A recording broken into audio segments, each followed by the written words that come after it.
Welcome back to Art Massacre. This week I tackle drawing a ranger gnome and her beast companion.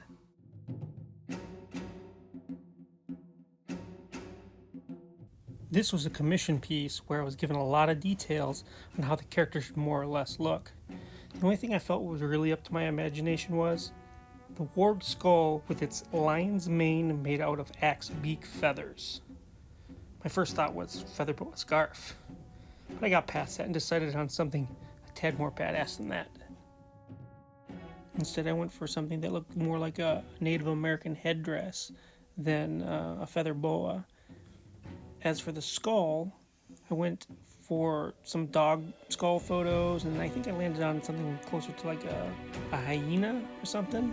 I mean, it's not exact, but it's, in the ballpark. I'm now on to what I would probably consider to be the final pencils before I go on to then doing the inking process. It's basically where I'm just tightening everything up, more or less getting the lines where they need to be. I mean, they're going to look sloppy at this point. I really tighten that up and crisp it up when I get to the inking process.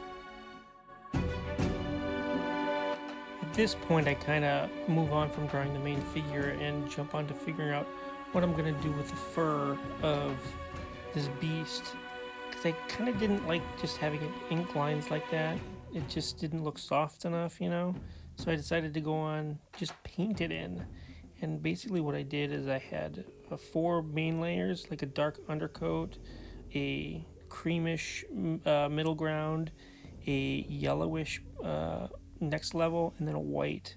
And I kind of just painted it in here and there underneath on its own separate layer.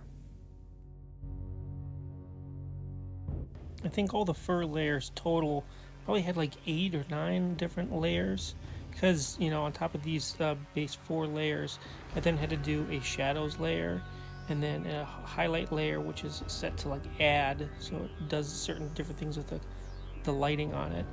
And then I think I even added a couple more layers in there to kind of even it all out and make it less strandy looking. I gotta tell you, I had a lot of fun drawing a animal wearing another animal skull as a helmet.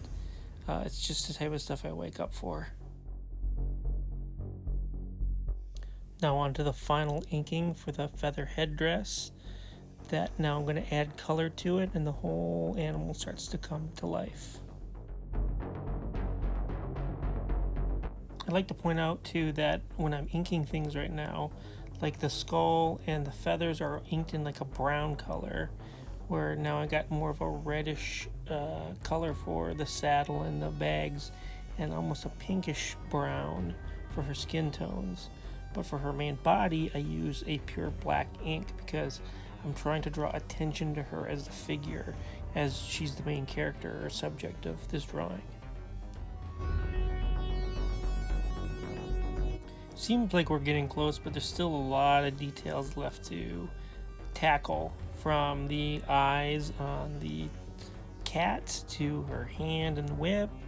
There's just so many things that it just keeps like, oh, then there's this and then there's this. It seems sometimes like there's no end in sight, but it's almost there.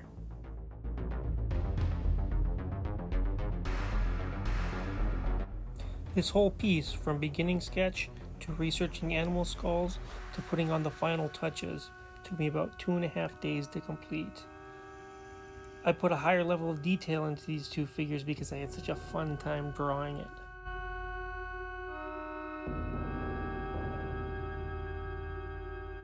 After all the detail on the fur, I finally go back in and I add more ink lines into it to help make it have a more of a graphical quality to blend in with the rest of the drawing better.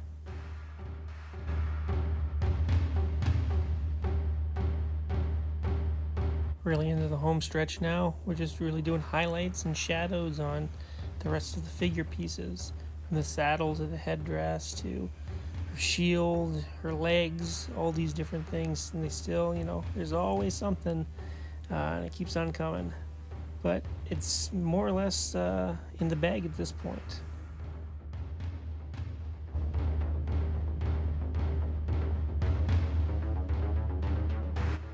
After all was said and done, I sent the piece to the client. They were happy with it. The only thing that they wanted changed was get the lead removed because it is its beast companion, and it doesn't need to control it with a lead, and which was very easy because I drew that whole section in on its own layer and only had to do some minor corrections to fix the whole thing.